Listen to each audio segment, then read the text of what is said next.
Welcome back to Reviews and Wheels. Today you're joining me inside the Mazda 3 2-liter Astina, right?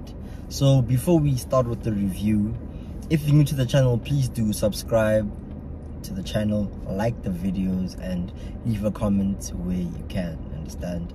And stay tuned for more reviews coming soon, and more content, more vlogs, more events, and yeah. So heading into the Mazda 3 2-liter Astina. Quick facts about the car: it has 121 kilowatts and it has 230 newton meters of torque, right? So that in this hatch does the job. It really does the job. I won't lie to you.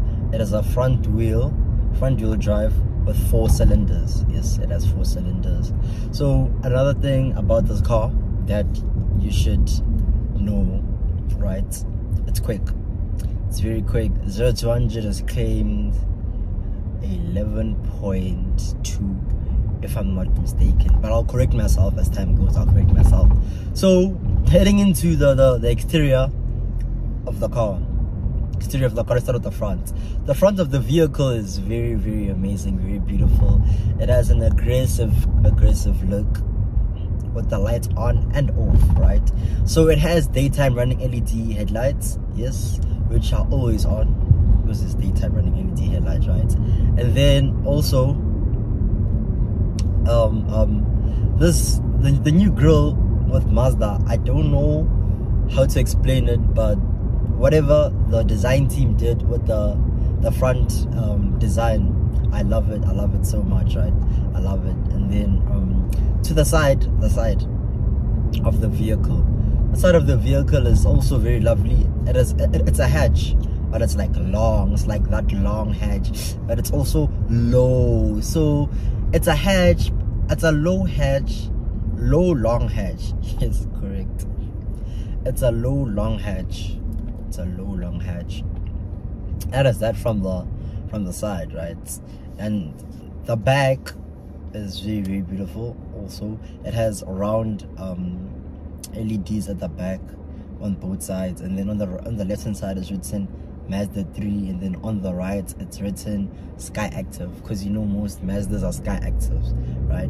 So we have that from the back, and it has 2 exhaust pipes in the back as well.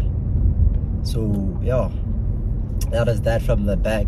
And then now that was the exterior. Now heading into the interior. The interior is very, very premium. Premium, very premium car. I wouldn't lie. It has a 10 speaker or 12 speaker Bose sound system, which is very, very lovely in this car. You know, I've had the 6.5 before and the 6.3 before, and I must say this one is better than those two. It is better than those two, I will not lie to you. And then by the sides we have a bit of leather feel and a bit of red stitching as well, same as with the seats. Seats is a leather stitched with a bit of red, right?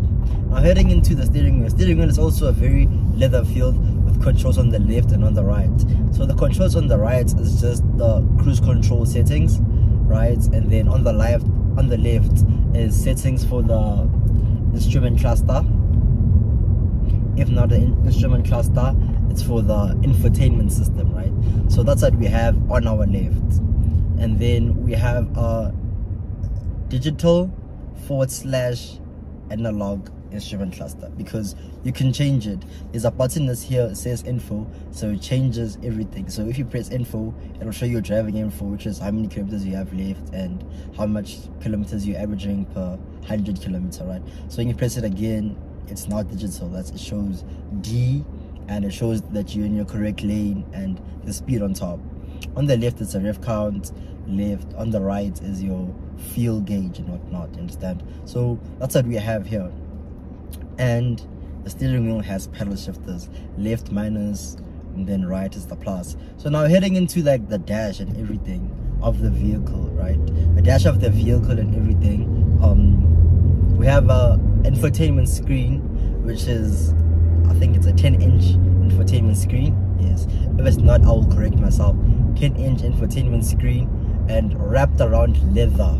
Like there's like leather all over going to the passenger side. There's just leather with air vents at the bottom, which gives a really, like, it's a very good looking cabin, I won't lie. Very good looking cabin.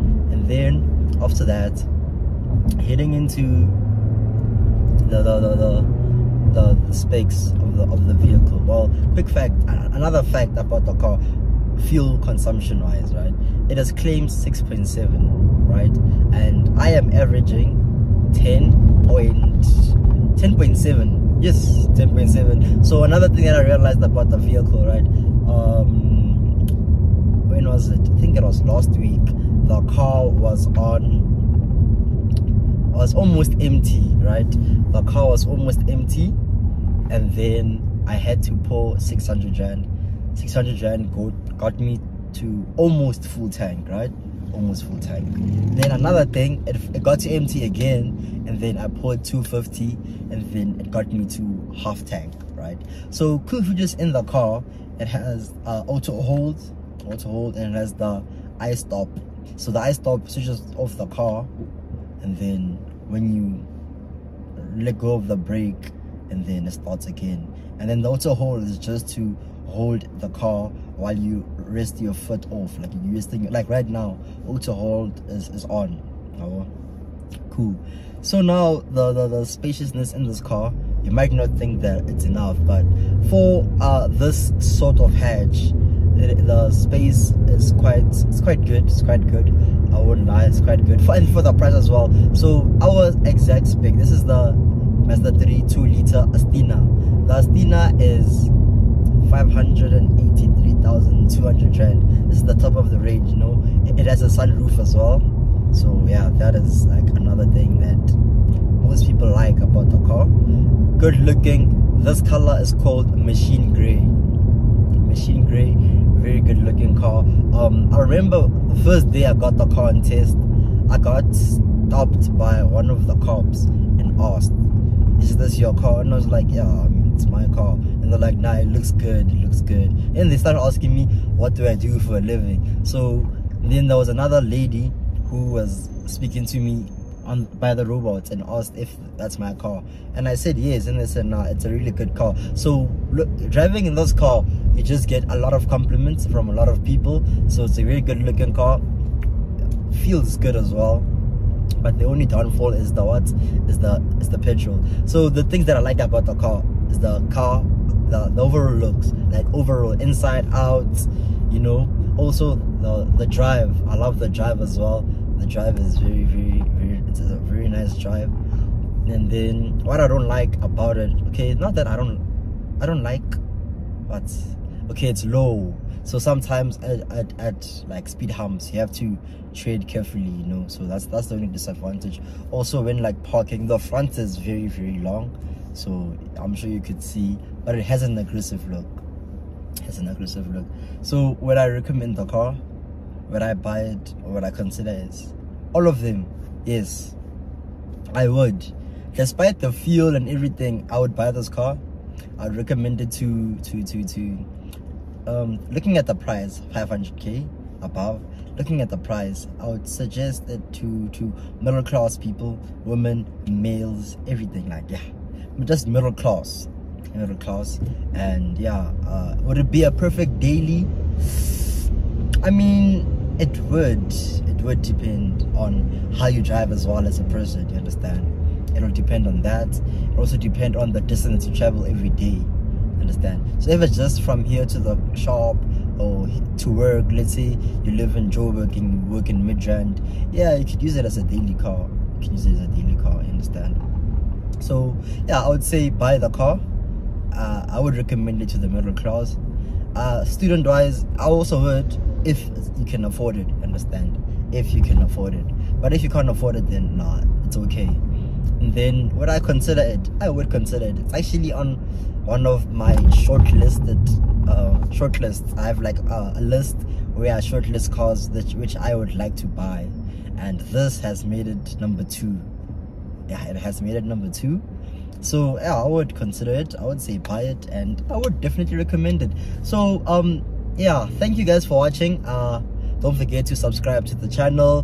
More content coming soon, you know. And yeah, man, just want to appreciate everybody for always like subscribing, liking the videos, watching, leaving a comment here and there, and also sharing with your friends and family. That is really highly appreciated.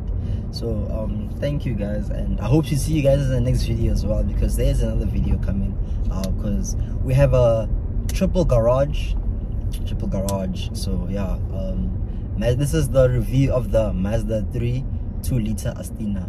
Remember, the power figure is 121 kilowatts of power and 230 newton-meters of torque.